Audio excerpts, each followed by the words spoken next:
And you're welcome back to Off the Ball Saturday here on News Talk. John Duggan with you through to 5. You can WhatsApp us 0879 180 180. This week's Saturday panel on Off the Ball. Thanks to Rockshore. Remember, League of Ireland coverage on Off the Ball brought to you by the refreshingly alcohol-free Rockshore 00.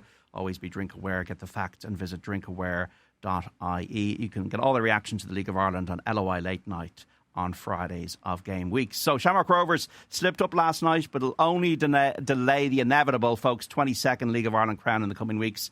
They'll bid for the double against Cork City as well in the FAI Cup final next month, and they've got 5 more matches in the Europa Conference League. So it's cock a hoop to be a hoop at the moment. We're going to profile the club over the next hour. This is not a biased thing, folks, because we could do the same for Bohemians, Shelbourne, Derry City, Cork City. We will as well in the next while as we go forward. But we have in studio Ronan Finn, a League and FAI Cup winner who played over 400 times for the club, scoring over 50 times. 3-time Rovers Player of the Year, Barry Murphy, the goalkeeper, and John Coady, who won the double with the club on more than one occasion in the 1980s before playing with Chelsea in the English First Division. Ronan, John, Barry, how are we all doing? Great, John. Thanks very much. Yeah, thanks for having me. You're waiting still. We're waiting for Rovers to get it done. Yeah, I suppose speaking outside to the lads, we know as, guests in here and fans now that it's going to happen. But as a group for Stephen and the lads, they can't say that yet. They just have to wait. And, I'm sure they'll get it over the line. Whether that way be, we'll see. But I'm sure they're nearly there. There was a man on my street, no longer with us, Jimmy McGlone, a lovely man, and he was a big Rovers supporter. And you think of the players that played for the club, Jimmy Dunn and Paddy Code and Liam Toohey and Mick Leach and Paddy Mulligan and Liam Buckley and Mick Neville, Mick Byrne, Pat Byrne, Stephen Gagan, Stephen Rice, Pico Lopez and Graham Burke and Lee Grace and Dylan Watts. There's loads of players I'm sure I've left out. But Shamrock Rovers, the most successful club in the country's history, 21 leagues, 25 FAI Cups. You're talking back to the Busby Babes coming to Dublin in the 50s to play Rovers. You talk about the 6 FAI Cups in the 1960s, the double winning team you're involved in. There's a Rovers friend of mine when I was a young kid who just kept on saying triple-double to me. And then you move from Glenmalure Park to eventually to Tala, which is your home now. So, look, what does the club mean to you, John? Is it because you were a supporter before you even a player? Yeah, it was my first game was in the mid 60s. My 2 older brothers were huge fans, and so we were all ingratiated in Rovers and accordingly brought up to the ground for the matches, and it was just fantastic at that time in the 60s. Like in the mid to late 60s, Rovers were getting average home gates, I think around 15 or 16,000 people, which was phenomenal in those days, before the birth of Premier League TV and stuff. For the Dubs and Kerry. All those other distractions. So yeah, it was fantastic. Steeped in Rovers. All my whole family are steeped in them. So it was, John Giles got you into it.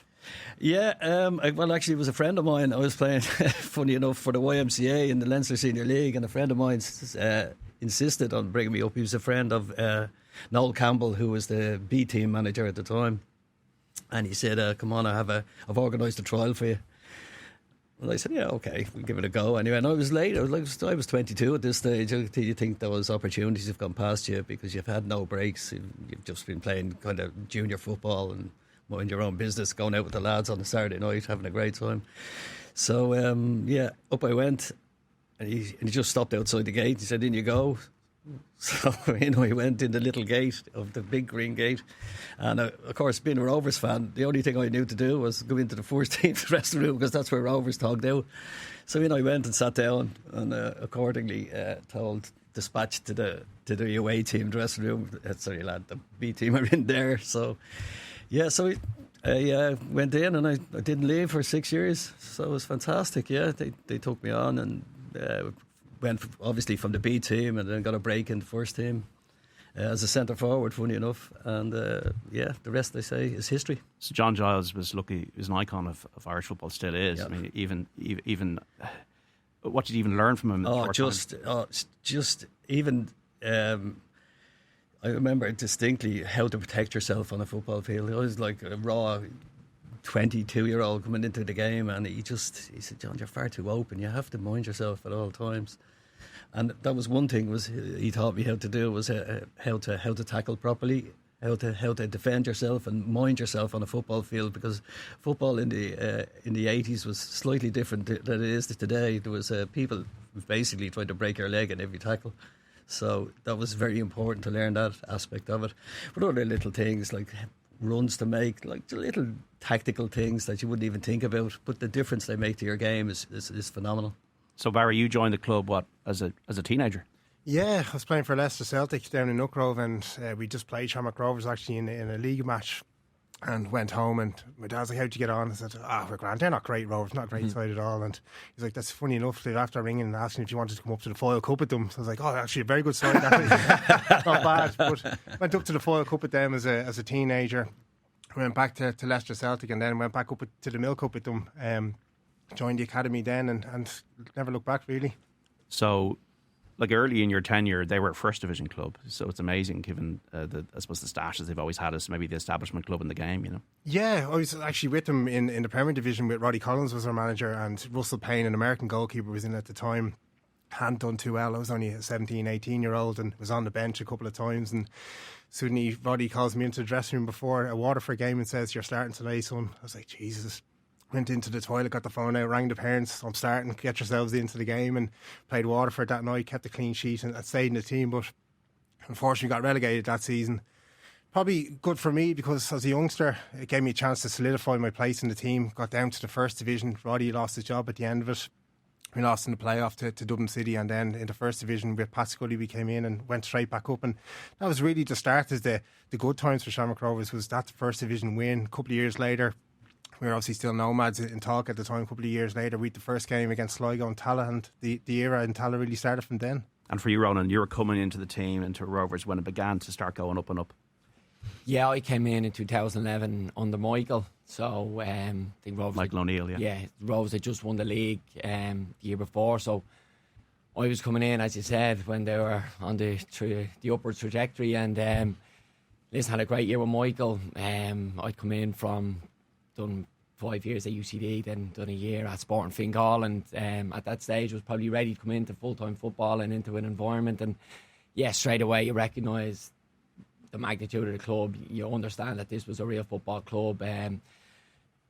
No disrespect to say UCD and Sporting Fingal, they were different models, and then all of a sudden you were in the door, and you know there was expectation. All of a sudden there was the fans. There was second wasn't good enough, and all of, like in UCD and Sporting Fingal, again, no respect, it was slightly different. And then all of a sudden you're in the building, and here there was demands put on from Michael, put on from the players, and and it was something that I really enjoyed and embraced, and didn't look back really at it. We won the league that year with Michael, and then he moved on. Stephen came in, and again maybe the club went through a bit of a period of had to rebuild after that. But after that first year with Michael, I learned a hell of a lot. So Chelsea, by the way, folks, have just scored twice in 3 minutes. Josh Chimpong and Pedro Neto at the City Ground. Nottingham Forest 0, Chelsea 2. John Cody's former club. We'll get to that in a bit, John. But yeah, Ange Postecoglou on the screen there, and a man under pressure. So how, Ronan, has Shamrock Rovers changed? And what have you seen? What changes have you seen from the moment you walked in the door to the moment you've left? Yeah, in 2011, I suppose what's not changed, and I don't think will ever change, is the expectation and the demands from the fans. That's one thing I learned straight away. And, as soon as you leave, nothing's changed. That high pressure intensity of needing to win results. I remember being at Dundalk, playing against Rovers, and it was still the same for the opposition. We were playing against Rovers at the time, and you could hear the fans, if Dundalk were beating them, they were just not happy. So that's something that will never change. I suppose what's changed a lot is the infrastructure. And how the club's built and evolved behind the scenes, and that's partly down to huge amount of work from the members. Then when I came back in 2017, so much work from Stephen Bradley, Steve McPhail, Shane Robertson, people like that to build up the academy. And then it's really, I think they've led the line in terms of League of Ireland clubs. They've set the bar, set the standard. They're the benchmark now, and you can see other clubs have emulated that.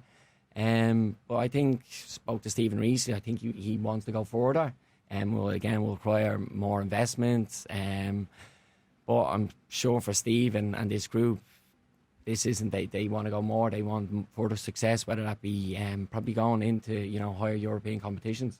Europa League and maybe possibly even the Champions League. Like from, say, the position you were in Barry, say First Division, to where you see the club as now, and what have you seen that's changed, do you think?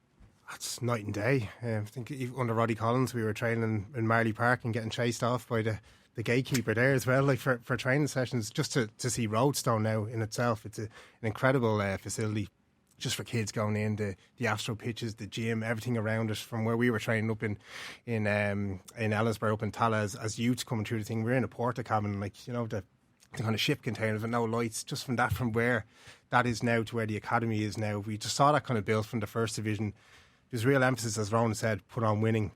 That First Division team was the kind of start of it, that emphasis for me as a player going in and winning, and then going into the Michael O'Neill era, the Pat Fenlon era at Shamrock Rovers. It was all about kind of building towards something, and you see over the years it's just got better and better. And obviously the introduction of the stadium as well. When I first went there against Sligo Rovers, just one stand. You're looking at that in itself. It's a 4-standard stadium now, 10,000 seater. Incredible. Rovers doing well to get 6,000-7,000 there most weeks, and you just look at the whole area and the league as a whole. It's been built up, and Rovers have been a driving force in that, and dragging other teams along with the academy. See the likes of Pats and Bows now doing it as well, Derry as well, trying to invest in their academies as well. But it's come a long way in just the 20 years since I've started. Was Ronaldo the first you were there? Yeah. So that was 2000. Tata now. 2009, yeah. So that was his debut against us, Real Madrid. What do you remember of it? Oh, it was incredible. Just the week leading up to it. I think we had a game against Sligo again, actually, 2 days before. So you're kind of wondering, if I play that game, am I going to be involved in that game against Real Madrid? And you just look at the lads. I remember all week you'd have a couple of press interviews to do during the week, and then that week, Spanish TV, World TV, everything was at the training ground, just surrounding us. We just lapped it up, and you had Pat Flynn saying he's going to get blood on his boot from Ronaldo, all this sort of stuff in the papers. It was just incredible just to be there. But then walking out, and you see, that was the first time as a one-sided stadium there was 4 sides, because there was temporary stands up all around it. And you're walking out, and I remember walking out of the tunnel, and Michael O'Neill had said to us in the match before, or the pre-match talk, Pat, you're taking Ronaldo. Darren Maguire, you've got Raul, whoever it was, you've got Goody, all these lads, and you're just walking out beside these fellas going, this is incredible to be playing in front of this. Like, and obviously you don't want to make a fool of yourself in front of how many million watching at home as well. But we kept it to 0-0 till 87 minutes, I think. Benzema scored and we lost 1-0, but just an incredible time. What was you can feel the feeling of that story that Barry's on there. I mean, for playing for Rovers, maybe he was in Europe, or maybe he was in big League of Ireland matches or title deciders, or playing against great players. When did you have the feeling there of, whoa, this is something special? I suppose the game that I always go back to was maybe the Belgrade game. Again, back to 2011, and that was, just a really, momentous occasion, because I think going over there, the game was still alive, but, with all the will in the world, we knew we were still up against it. Partizan, really good side. It was never going to be an easy game, and just how the game panned out, like Pat Sullivan's goal, like some of Ryan Thompson's saves, Stevie O'Donnell's penalty. That was probably the one, and then you're talking about magnitude of games and moments. For me, I've been lucky enough to have some, big moments with the club, but that was probably the one standout. Again, you talk about maybe 2019 FAI Cup final. You were the captain, yeah? Yeah, so I think 30 plus thousand at the stadium, and it being, I think, the same amount, 32 years maybe since the club had won it.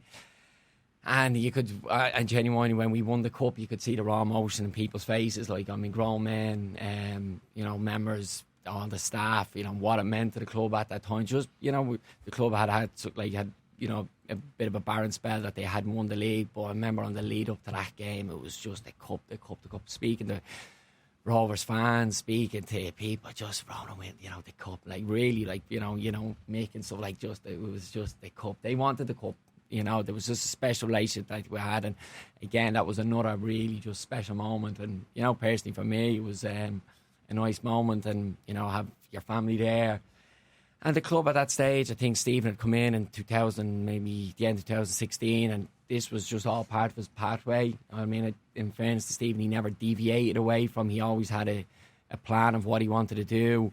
The club gave him time because he needed time. Dundalk at that period were a really good side, and it was never going to happen overnight. The club needed And it wasn't. There were some tough days between the 2017 and 2019. There were some tough days for all of us in the dressing room. Stephen, myself as captain, the players. Wasn't easy. And then it wasn't relief getting the cup because I think we were grown and I think Dundalk knew we were coming. I think we played them earlier on in that campaign and they beat us 1-0 late. But we weren't far away, and then we done them then in the cup a few months later. And I think by the end of the cup final, I think we may have had a post-match meeting, and we were like, the objective was the league next year, and that's what it was. I think COVID came, but I think we'd won 19 games, or we played 19 and we won 15 or something. We were unbeaten that season. It was a really, really strong group. And in fairness, during my time, the club then didn't look back, and I walked away after winning the 4 in a row, and yeah, so it was during that period, as I said, tough first couple of years, but then in fairness to Stephen and the group, got a real handle of it and kept progressing. Stephen didn't stand still, kept on making then maybe 2-3 signings per year. Didn't have to rejig his team. We had a good core group of experienced players and was just able to pick and choose maybe 2 or 3 to just add each year. And listen, you see the group now and how good they are. Any kid wants to lift a cup when you're 5 or 6 or playing in back garden. Yeah, I never really understood. I remember playing for UCD and people then I think came into Rovers and never really understood how big the cup final was until I played, and I was like, I get it now. I remember maybe Trevor Crawley saying to me after going, you're not going to get a chance to play in many cup finals. Like, this is a real, like, John, you've played in them. Like, I mean, they're, they're brilliant occasions, and for Shamrock Rovers, there's just that extra little bit of nostalgia. And, So, John, your memorable moments for the Rovers, what would stood out for you? Where do you start? Can you? Well, like Ronan, I suppose we hadn't won the league for 20 years. Jonesy had gone. Jonesy had won the cup in 78. I think that was the only success they had.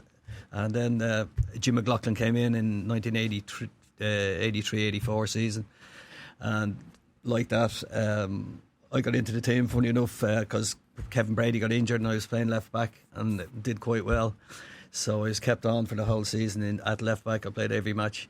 So going to Milltown, I remember we had to beat Shelbourne in the last day to secure the title. I think they were kind of 2 points or a point behind us or 2 points behind us, and we had to beat them to win the league, to make sure mathematically. So, and that was a fantastic day. Going on from that, then we qualified for the European Cup, played Celtic in Glenmalure Park, which was a huge occasion, as you can imagine. The affiliation between Rovers and Celtic is really, really high. I think it was a fantastic bond, especially the supporters to kind of do both, do Rovers and Celtic. There's thousands of them, and that was a special night too, particularly when we played so well, and they pipped us 1-0. They got a breakaway goal from an air corner, funny enough. Other games we went on a pre-season tour of Spain and Portugal. I remember it was fantastic, again around 86, 87, and we played a 3-way tournament with Benfica and Sporting Lisbon in Lisbon, and that was really special. We played in the old Stadium of Light. It looked half empty. There was only 50,000 people at the match. It was just held 120 or something. It was phenomenal, and we drew 0-0 with them. And then the next match we went and played Sporting Lisbon, and we beat them 1-0. So that was just that whole feel. I remember we got the flight from Lisbon up to the north of Spain, because we had another tournament to play then against Athletic Bilbao and Santander, where one of our players, Alan Campbell, had got a transfer to. And again, on that plane trip was just extraordinary. The feeling of just, you've done so well against really quality opposition. You've proved you've kind of reached your levels, so to speak, and everybody just clicked on that trip. We didn't do so well up in Spain, but it was just such a memorable event. All the league winning matches are always special as well. They're always special to me anyway, and of course, the cup matches, they're just cup finals, are just different class when you're playing for Rovers. That's all I ever wanted to do, funny enough, as a kid, was to pull on a jersey for Rovers and play in the cup final. That's all. One of my first matches was the 69 replay in Dalymount, and Rovers beat Cork's Celtic, I think, 4-1 in the replay. And it was just magical. The lights, the grass, Rovers, the green and white hoops. Oh, I was smitten. What was Jim McLaughlin like to play? Phenomenal man, phenomenal, absolutely phenomenal man. His knowledge and of each and every player you were playing against. You would get a rundown on every player you were playing against, what he was like, where he would go, what he would try to do to you, especially as a fullback. You've had mostly tricky wingers.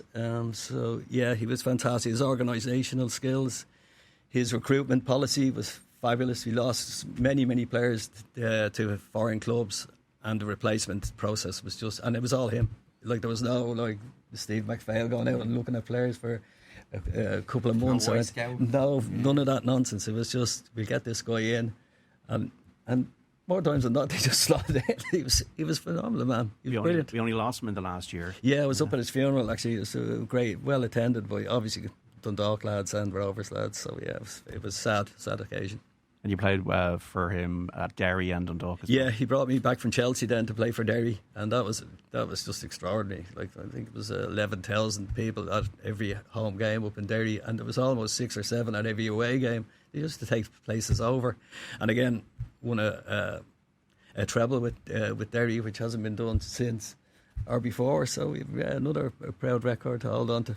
We have John Coady, Ronan Finn and Barry Murphy on Shamrock Rovers. We're profiling them on the Saturday panel this week with thanks to Rockshore. We're going to take a break for news. We're going to go back after that with more conversation. And Nottingham Forest 0, Chelsea 2 in the Premier League. This game into the second half. Ashimpong and Pedro Neto on the mark for Chelsea in this one. Shamrock Rovers fans, look, I'm not expecting text from other clubs, but Shamrock Rovers fans, get in touch, 087 9180 180. Any questions, any comments to John, to Ronan, to Barry, who've given you so many great days. In the Championship, Oxford United 1, Derby County 0 is the latest score. QPR 0, Millwall 2, and Southampton 0, Swansea 0. Remember, there are 3 o'clock matches in the Premier League we're going to bring you up to date on Football Saturday between 3 and 5, including Manchester City's game against Everton, Brighton against Newcastle, Burnley versus Leeds, Crystal Palace against Bournemouth, and Sunderland versus Wolves. We have Fulham kicking off against Arsenal in the late game at Craven Cottage at 5:30. Off the ball Saturday on News Talk until 5 here. We've got the Saturday panel on Shamrock Rovers till 2:30. We're back with more on that after the news. League of Ireland football on Off the Ball. Brought to you by the refreshingly alcohol-free Rockshore 00. Get the facts. Be drink aware. Visit drinkaware.ie. And you're welcome back to Off the Ball Saturday here on News Talk. John Duggan with you 3 to 5. We're continuing our club profile of Shamrock Rovers, who are about to, still haven't done it, but they're about to win the League of Ireland title. They're in the FA Cup final next month against Cork City, and they've got a European campaign as well. We got 3 players who played a significant role in the story of the club in studio: Ronan Finn, John Coady and Barry Murphy. And remember, the League of Ireland coverage on Off the Ball brought to you by the refreshingly alcohol-free Rockshore 00. Always be drink aware. Get the facts. Visit drinkaware.ie. The Saturday panel, thanks to Rockshore. You can get all the reaction to the League of Ireland on LOI late nights on Fridays of game weeks. John Coady, who's the best Shamrock Rovers player you played with? That's easy, Pat Bourne. Absolutely phenomenal footballer. Served his time in several clubs, Hearts, Midlothian. I think he played with Vancouver Whitecaps as well. But when he came back to Rovers, it was a whole different ballgame. He dictated most of, if not all, the play. Dictated the free kicks, took the penalties, took the free kicks, did everything. He was just a wonder man. And played for Ireland as well, which yeah, he did, and he didn't get enough caps in my opinion. But it was a very successful Irish team at that stage, so he's probably a bit unlucky in that regard. But it doesn't deter from his abilities at all, in my opinion. I think he was just head and shoulders. As one of my colleagues used to describe him, he was a flamingo amongst pigeons. Very good. Because you ended up at Chelsea, John, so you must have played against some. I mean, I was looking through the stats. You played Liverpool, Arsenal, Manchester United. I mean, was there a player that stood out that you played against too? At that time, I think actually one of those standout players, we played against Everton in Stamford Bridge, and Everton were a very, very successful team at that time. And they had this guy Harper, playing in midfield. He didn't play all the time. Alan Harper? Yeah, Alan Harper. He was a fill-in guy. I couldn't believe the ability of this fella. He was just like, Reedy was beside him and stuff, but this guy just ran the whole game, and you couldn't get near him. You couldn't get him. You couldn't put a tackle on him because he was always aware. He was flicking it on, playing long, short, supporting. He was I actually voted for him for Player of the Year that year. I thought he was phenomenal, but it was a very decent Everton team. Played against David Rocastle again in England International. Yeah, fantastic. Unfortunately, passed away very young. There was tons of players. We're all decent players, all at a high level. Funny enough, when I came back to Derry just after leaving Chelsea, we had a friend against Tottenham, and Paul Gascoigne was playing midfield, and he was the best I've ever played against. He was just extraordinary. What about it? What about him? It was just everything about him. He was a small, fat, roundy guy, but he could move like an absolute sprinter. His touch, his ability, you couldn't even get near enough to give him a kick. He was everything about world class. Everything. He's just about 5 moves ahead of you before the ball even arrives. He knows where it's gone. And on bad pitches as well back then. Well, no, he wasn't too bad. In fairness, it wasn't that bad. It was probably one of the better ones as it goes after Milltown. Well, which had gone at that stage, but yeah, he was extraordinary. What about the best player for Shamrock Rovers you played with? Now you might have been upsetting people here, Ronan Finn, but we'll put you on the spot. Yeah, I suppose in my first spell, maybe Gary Twigg. Obviously Twiggy was a big name from me coming in, and Rovers had just won the league, and he was like the Rovers' main man. He was their shining light, real talisman. And then when you come in and then you seen it in training straight away from day one, just ability to finish, just so calm. Left footers always tend to look that little bit better as well, but just a real calm presence in front of goal. Brilliant in the air. And we could drop in and could play and link the play really well, wouldn't it? Like a really good movement. Always like you'd want the ball in behind. He was probably one of the best centre forwards I've played with. Then maybe later in the next spell, you can't just look past Graham and Jack. In fairness to the two of them, very difficult to split between the two. Graham Burke, Jack Byrne, yeah. Yeah, like Jack. Even earlier on this season, I think Jack was ticking the box really well. But maybe back 3-4 years ago for us, at the start of maybe 2020-21, he was brilliant. And then in fairness to Graham, I've always said, I always feel Graham will win Player of the Year. And I think this year he should win it.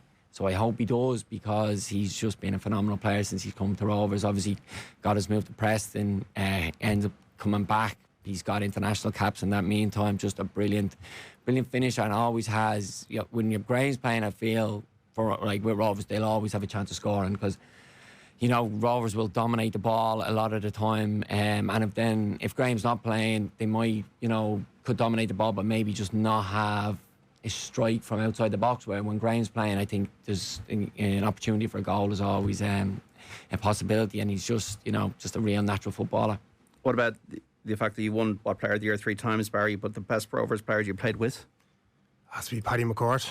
It's just the best I've seen. The scorer of great goals. I think if you look back at his catalogue on YouTube, a couple of the goals against Bray and Finn Harps, I've just never seen anyone in the league since do what he could do with a football. And that's probably during the time when he didn't have his most disciplined period of football either. He was fond of a drink back then, and him and Jay Gavin at Shamrock Rovers as well. And probably in a period where if you'd had a manager that put the reins on him a little bit, we would have got a bit more out of him. But as a player, he was just phenomenal. The stuff he could do, the dribbles he made, the Derry Pele as they call him, and he got his move up to Derry and then to Celtic from that. But just some of the goals, his dribbling around the boxes, you saw what he did for Celtic as well after that. He was just incredible. And as a goalkeeper, the best player you faced? I think Jason Byrne or Glenn Crowe was just always had a knack of scoring against me, and two different strikers as well. Glenn Crowe was kind of make you feel like you were set and ready to take a shot, and he'd take it early. He's that little toe strike, catch off guard, and just always had a knack of scoring against me. And then obviously moved to Bows, and Gary Twigg had a knack of scoring against me as well. So yeah, as Ronan said, a really prolific, good striker. Best player you faced, Ronan Finn? Probably one-on-one would be maybe Theo Hernandez. When we played Milan that game, and you could just tell he was world-class player, World Cup winner, really good elite footballer. Then maybe other one, maybe when I was playing midfield, maybe Witsel. Axel Witsel, yeah, Belgian. Yeah, strong, deceivingly tall and strong. When you're on the pitch looking up against him, big lad and could move, big frame. Had a good career, obviously played for Dortmund. Plenty of caps with Belgium. Another really good player, yeah. It's amazing, lads. You talk about Alan Harper, Axel Witsel, or Glenn Crowe, or whatever, how deep the quality of football is around the world.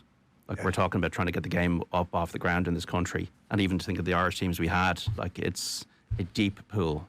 You just look at where Rovers come into it in the European competitions, and you think like the Champions League on a Wednesday or Tuesday night, and you look at the big boys playing, but look at the games kicking off in July and the 8 or 9 rounds before it gets to that stage, and the quality in those rounds, and the decent managers, the Albert Rieras who've come from good clubs and was managing Celta last year, the depth of players that are coming down to manage these teams, and remind the quality of players that are in the team as well. It's a really high standard all across the board, and I think the teams at that level are getting closer to the teams at the top as well, just by sheer number of good quality coaches around Europe.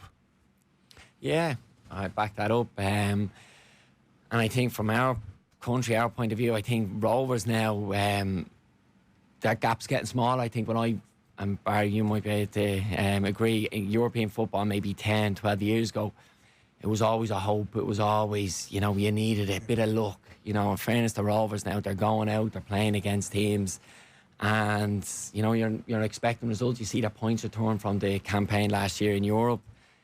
Again, you see what they want to achieve this year in the campaign going forward. They're going to places last year in their campaign, going to Vienna, like tough venue, but, second half they were brilliant. Come out and they got their point, and European football away from home, traditionally very difficult. Rovers have changed the narrative on that, and they're going away. Obviously, they had a tough game in Prague a couple of weeks ago, but even in this group, it's a tough group, but I still expect them to accumulate enough points to be there or thereabouts qualifying. If you're Ange Postecoglou, you might be worrying, because John Cody's former club Chelsea made it 3-0 now at the City Ground in the Premier League, and it's Reece James who's got the goal, and their fans leaving the home club there, and Ange just on the touchline.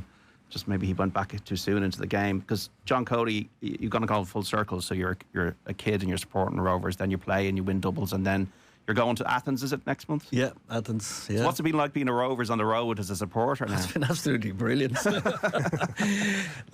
As Ronan was saying earlier, there was a few sparse years, let's say, on the road, but once Michael came in and had huge success, and that was basically the start of it, yeah. And then into Tala, and then Stephen's road to success hasn't always been easy, as Ronan's always said. At the start, there was a lot of noise around the ground, around the fans.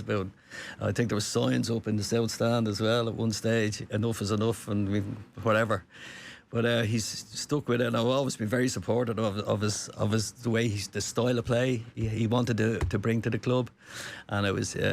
And it's proved to be a huge success. And I know UEFA get a lot of stick from all quarters, but I think that Conference League, the fact they set that up was made for the likes of Shamrock Rovers and smaller clubs around Europe, where they can trade blows with the bigger clubs and show that they can learn and succeed. After Rovers points.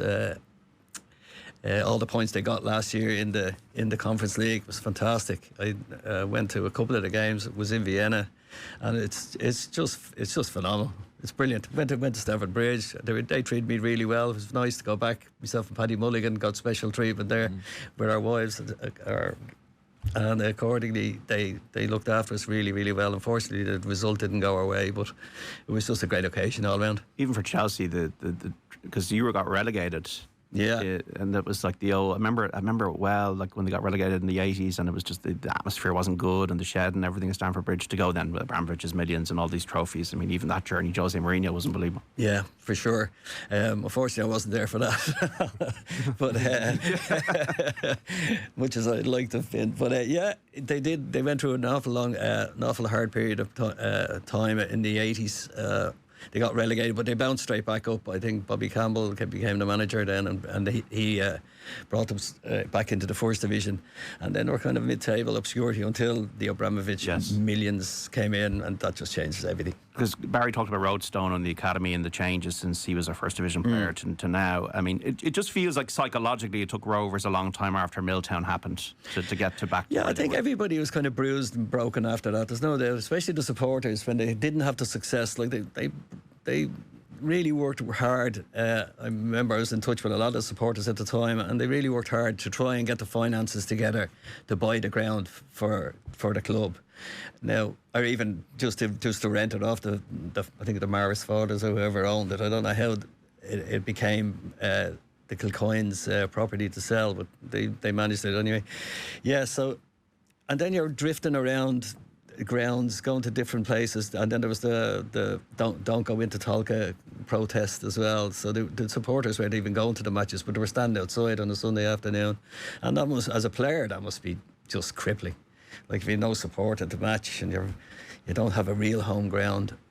And Tala changed everything then. It's once they got into Tala, it was just so uplifting. And not only for Rovers, as Ronan has always said, it just lifted all boats, it seems to have. Because all the clubs now, they need to get their acts together, because they don't want to get Rovers too far away. The Rovers are hugely successful at the moment, but I'm sure other clubs are willing themselves to compete with them. We Dundalk for a period there under Stephen Kenny, and we Cork City, John Caulfield. Yeah. There is a cyclical nature to it. When we talk about rivalries, the Shamrock Rovers to me has always been Bohemians. Has it always been Bohemians and that's it, or is it other clubs as well? Well, going back to my older brother used to say, the original one was Drums and Rovers. Drumcondra. Yeah, Drumcondra and Rovers. That was the original rivalry. The Dublin Derby, the biggest match of the season, was playing Drums either in Milltown or over in Tolka Park. But then Drums became defunct, so I think they just picked the nearest neighbour and said, OK, they'll do. And it's just, but it's brilliant stuff. I love those games. They're brilliant. The atmosphere is electric in them, and especially when Bows come to Tala. Yeah. I don't know, they must have brought nearly 2,000 people to the last one. It was phenomenal and a brilliant game and a great ad for the league. I think again, the standard of all the teams in the league has just risen above. It's unrecognisable from when I was playing. It's the ability of all the players is just phenomenal, and it's a joy to watch. For me, I think the biggest difference, even you go back to Europe, competing, is the fitness levels. Has changed. It's full time. I think summer football helped us as well, in the fact that we were going in at pre-season level, same as probably most of the continentals. That has helped. And so you would, every club now would have an S&C in place. Gym is a huge part where you'd have been playing against teams in Europe maybe 10, 12 years ago, and they'd have just been that little bit more powerful, a little bit quicker, a little bit sharper.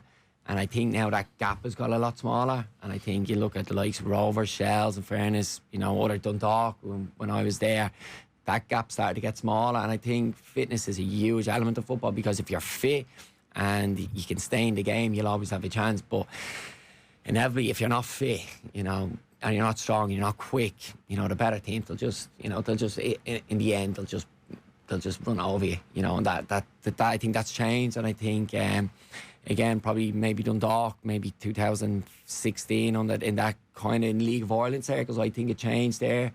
And then Stephen Bradley and that group, they really ramped it up and carried it on. But for me, fitness, has changed massively in the League of Ireland last, number of years. Is it Bohemians for you? Was there when you were playing for Rovers? Yeah, 100%. For me, obviously, wasn't around for the Drumcondra days, but yeah. Neither was I. But no, definitely it was Bows for me. Bows home and away. Always tough fixture going to Dalymount. Always that bit extra special going to Dalymount and winning. But I have had some tough days as well. Where there's nothing worse than being on the wrong end of a Dublin Derby result. And there's been some memorable fixtures. My favourite goal against Bows, late last minute header from a corner is my favourite ever goal. And we didn't even win. It was only an equaliser, but it was just... How did you celebrate? I celebrated by just a pylon. It was the last minute. Everyone thought Alan Mann scored the header, but it wasn't. It was me. So that was the goalkeeper. Yeah, I was a 93rd minute winner, equaliser in Dalymount, and that was my first season at Rovers. And again, that was maybe another moment where you realise this is a proper, this is a real club. And we had Rovers, and then just hearing the fans celebrate off the back of that was a nice memory for me. But yeah, it's always been Bows, always will be Bows. As a goalkeeper, you must have had fun times at Dalymount Park. Oh, incredible. I think even the first night in Tala, when we played Bows in the first derby, we were 1-0 down. The 89th minute, Twiggy came up, scored 1-1. scored again in the 92nd minute. We won the first derby in Tala. I'm jumping into the stand in the 92nd minute, running around the pitch, and I think then we played Bows and Dalymount, and we beat them 4-0, and they were the times where the police were surrounding the pitch as well. It was kind of a much more aggressive policing at the time. There was Alsatians behind the goal on leashes. I remember going to get the ball from behind the goal, going between an Alsatian's leg to put it down on the 6-yard line. But they're just incredible games to play in, and it's kind of one of those ones where it doesn't matter where the team is in the league at the time. The games are always close. You can't pick a winner in either of those derby games, and it's probably being diluted a little bit because we're playing 4 times a season now. Maybe a cup match in between as well.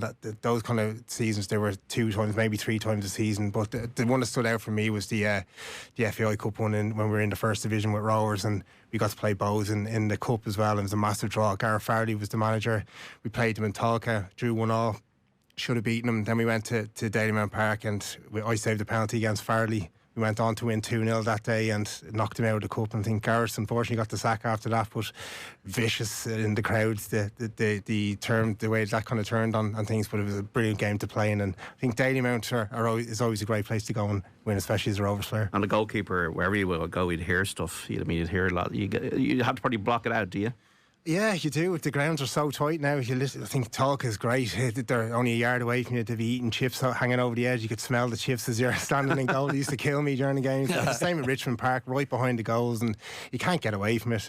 It's probably lessened a little bit now because there's so many people at the games. It's kind of just a dull noise comes onto the pitch now. But those kind of early years in the league, you could hear every word that was said in the crowd. What would you say to maybe people in the League of Ireland to go, you know what, Shamrock Rovers, they've got all the resources, they've got all the money.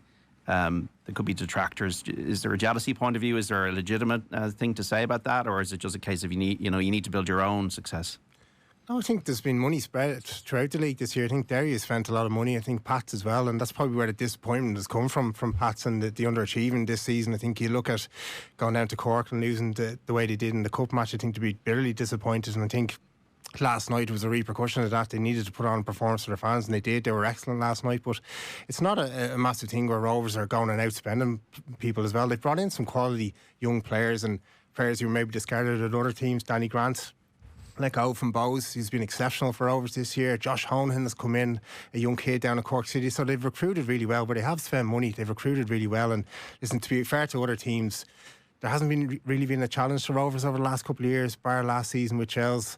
You look at the league difference in terms of points. Nobody's got in kind of the last series of games with a close run of Rovers gone into the last couple of games, and Rovers have pulled away. And I think that probably needs to change next year. There's a lot of pressure on a couple of managers next season. Victor Ojenvuna is going to Arsenal from Shamrock Rovers, and Gavin Bazunu, maybe the most high-profile player before him to leave for England. I mean, you encountered him at a young age. Obviously, a goalkeeper like yourself, Barry. Yeah, I was just doing a bit of coaching on the side, and I got a Facebook message from a lady asking if I come down and coach her son. I used to play for Leicester Celtic. He was just starting out his road there, and I think he was 8 or 9. I went down, this young little fella down on the Astro, just me and him, and knocking balls. And I was thinking, it's an 8 or 9 year old, I better put on a handy enough session starting off. And went down, he was just incredible. Knocking balls into him, I had to rip up the page and just do my own thing with him. He was just absolutely phenomenal. All the basics right. His kicking was brilliant, his passing, his hands exquisite. And then I think he went into the Rovers Academy, and then a couple of years later, I think 15 or 16, he's starting down in Cork for Rovers and saving penalties. He was just phenomenal talent. So you followed him very closely, his progression? Yeah, and kept in contact as well, just send the odd message every now and again, and obviously going through a bit of a tough time with injuries, and on bench today I think for Southampton as well, and has lost his place in the Ireland team to Queeveen, but exceptional talent. Yeah, Shamrock Rovers chat here with John Coady, Barry Murphy and Ronan Finn. Just looking at the screens here, Chelsea were reduced to 10 players by the end of the City Ground, but it didn't really matter when it came to the results. It was Malo Gusto who got sent off. But Chelsea 3, Nottingham Forest 0. Josh Echampong, Pedro Neto and Reece James with the goals, and Ange Postecoglou, a man under pressure. And Barry spoke about the games in the Championship there. Oxford United beaten Derby County by 1-0. At the moment, coming up to full time, Southampton 0, Swansea 0 and QPR 1, Millwall 2. What about the money that's going into these academies? Then the government is going to give $3 million a year, Ronan Finn. Is this, having worked in the game recently and played in the game recently, going to be something that can kickstart an industry in the country? Yeah, I hope so. I think it's been a long time coming, and obviously the clubs, it's great financial support and they need it. And now, obviously, it now needs to be spent in the right way, whether that's in, educational channels within football clubs that they're setting up. You know, something in place that they can combine maybe full-time football with these young lads, while still giving them the chance to continue their education. As I said, we need help. It needs the support, and because there's a model there. You look at, you know, other nations have been doing it, and I think, yeah, it will only. Hopefully, this is the start of it, and then it will grow and it'll be more, because. But it needs to be spent the right way. I think that has to be key. Has to be spent in the right way in order to go back and look for more, because you just don't want to blow it. You don't. There's an opportunity to get it right from the start, and hopefully now there's a plan in place, and the clubs need to help each other. I think you don't just want one academy, you know, dominating. You want, you know, almost, you know, assisting and advising on how best way to have something in place, whether that's an educational programme. You want the academies all being competitive, because that will then just produce better players, better matches, and then inevitably lead to more players going into the first team, which will then lead to players being sold, which will then benefit revenue from the first team. So I think right now the decision has to be very careful of how it's being spent amongst the clubs. What is their plan to do it? So I think it's great that the money's in now. It's just right, how are we spending it? Now, you went to England in your 20s, John, but most players back in your day would have gone in their teens. The export of the problem, we can't do that anymore because of Brexit, so you have to develop them here. Yeah, it's a huge plus. I think that's Brexit has been, because, as you say, the players know the choice here. now. No, exactly. Well, they could go to the continent, I suppose, at a younger age. But it's fantastic to see the players, because you get to see them just arriving almost on their journey. Like we were just saying earlier, Stephen has thrown in a good few of his young academy players, basically because he's had to with a few injury problems. That's great to see the likes of Max and Victor and all these lads, these young lads, young Barrett as well, coming in, and Coady, who's been magnificent this year, and it's just phenomenal. But it's great to see the kids getting the chance to be able to show what they're made of and their abilities on the field, and not just Rovers. I'm sure all the other clubs throughout the land, and it's very important, as Ronan says, to spend the money correctly. Because we don't want a scenario whereby you have two teams running away with the league every year and just untouchable, as possibly in Scotland has happened. We want every club to be competitive, like throughout the country, like the likes of Kerry and even Cork, all those Finn Harps, vital to the league, that we have success down the country across the board. What do you see this academy's picture at? It's brilliant. It's the 3 million. The initial spend is excellent, but it's the precedent it sets now to go and to have a pipeline of funds coming in each budget that comes along, and it's just, as the lad said, it's how it's spent. There's brilliant people at all the clubs. You look at Ger O'Brien running the Pats Academy, and Bowes they've all spent their own money as well internally. Bowes put a lot of money into the Oscar Trainer Centre out there, so it's just the funding that's needed. But when you look at the players that have come through it, the Oisín Funas, the Michael Noonans, the Mason Melius, they've come through probably despite the facilities they've had to deal with over the last couple of years, and that's down to the volunteers and the people that put in the time, and to compensate them with giving them full-time roles and add maybe 2 or 3 full-time roles into that, it's only going to benefit these players going forward. And you look at those players and the model it is now to. You look at the smaller countries like ours around Europe, the Bodo Glimps, their model is to sell to the bigger countries beside them, and that's going to happen with the likes of us. It's going to be a selling league as well, but we'll get to keep that talent and try and get as much out of it as we can early on before they go to 18, and then to reinvest that money that initially comes back into the infrastructure here, and again it breeds more players, as Ronan says. Stephen Bradley, can you see him as a future Ireland manager, Ronan Finn? Absolutely, yeah. I do. I think he ticks all the boxes in terms of his personality, tactically. You know, in fairness, I've again been lucky enough to work with some really good managers, but tactically, you know, he's so astute and really sees the game. He will analyse the game. Very clever, like really clever football brain. I think a lot of managers have played being top manager, being midfielders. He sees the game, and I think he's all the attributes to go. Whether you know, he's obviously, you know, doing a great job at Shamrock Rovers. So, I mean, whether he would want it right now, who knows? He's very comfortable. And I think, you know, on the way to another title, competing in, you know, European football, if the job came along, yeah, it'd be a big decision to make. What did he learn? Because you were there through the whole 4 in a row. What did he get better at? Tell you what, he always had a strong mentality, and you need to be thick-skinned to be at Rovers, because when the times aren't good, it can be a difficult place to play. And I think a lot of brilliant players who come into Rovers and probably haven't, hit the heights. And they're no different for a manager. A lot of good managers have been in Shamrock Rovers. Stephen, as we spoke about earlier, during that early period, he was a young man, young family, and would have been a difficult period. How he, maintained his level of composure, his game plan. Never put any, he took all the, even when the fans at that stage weren't happy, he took it on him, never put it on us as players. That was brilliant man management.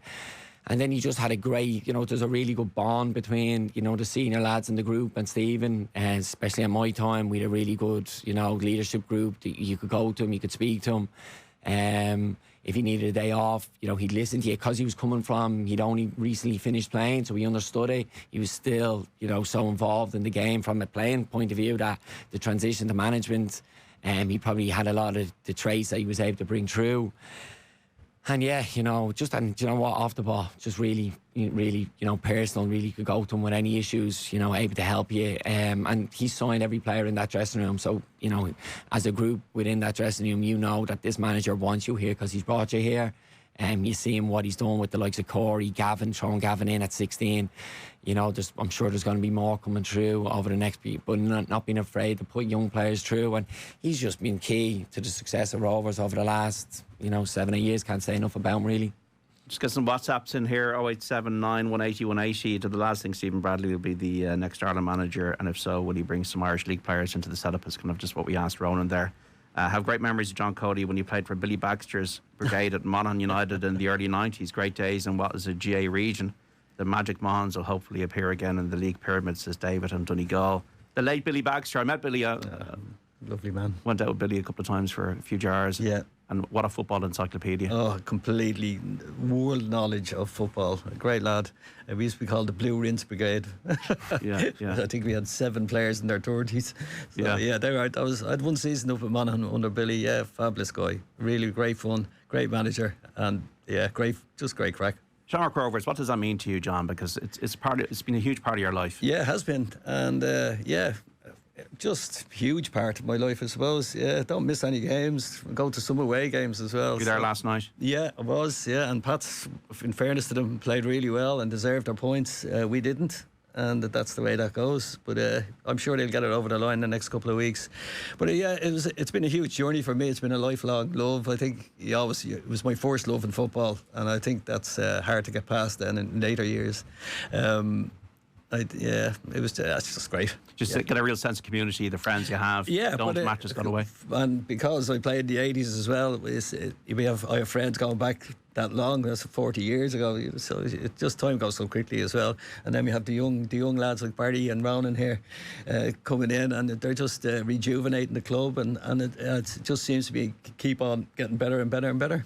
And just on Stephen Bradley, I think his strength of character as well has been huge, not only on his football side, but on his personal side as well, with the problems that his young lad has had and stuff.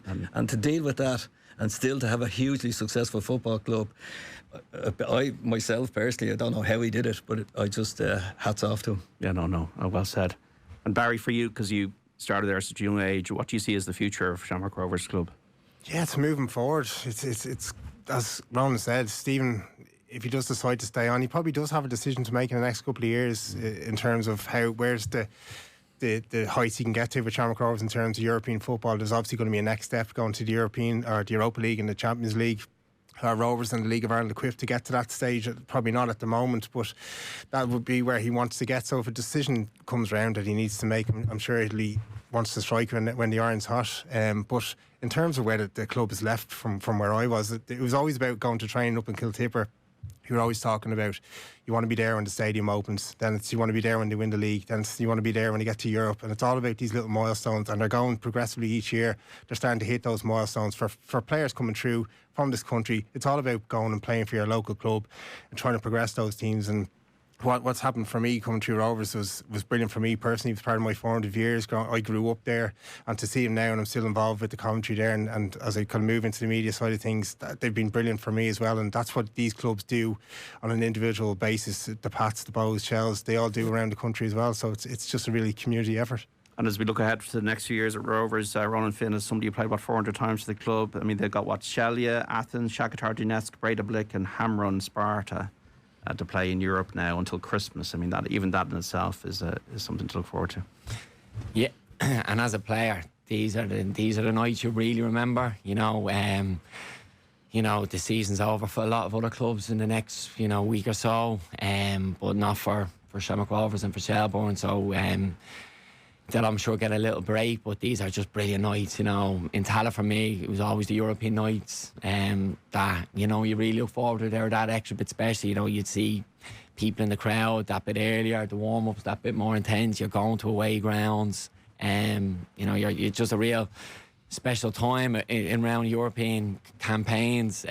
So no, listen, the lads they've worked so hard to be into this position, and I'm sure off the back of success that they've had last year, they want more of it. As Michael O'Neill said to us, many years ago, and unfortunately we didn't live up to it, but you don't want to be there just to make up the numbers. And in fairness to Stephen's group, last year, they went above and beyond that. So great time to be. As John said, I love going back to the club, being up to a couple of European games this year, and then doing the stuff with Premier. So it's good to be back in them European nights. It's just that extra bit special. So good to be a Shamrock Rovers player right now. Good to be a fan. And great to hear JC. He's a Rovers legend on and off the pitch, says Paul in Dublin 12. So you have your fans today, John. Well, one. Thanks, Paul. John Coady, Ronan Finn, Barry Murphy. Thanks for coming in, lads. Thanks, Sean. Talk about Shamrock Rovers over the last hour, giving us a flavour of the club and where they're at in such a great place at the moment. We got to end our chat there on the League of Ireland panel here this week. Thanks to Rockshore. This is Off the Ball Saturday News Talk. Nottingham Forest 0, Chelsea 3 in the Premier League. A result. We're going to look ahead to this evening's URC game between Leinster and Munster with our reporter Cameron Hill after this. League of Ireland football on Off the Ball. Brought to you by the refreshingly alcohol-free Rockshore 00. Get the facts. Be drink aware. Visit drinkaware.ie.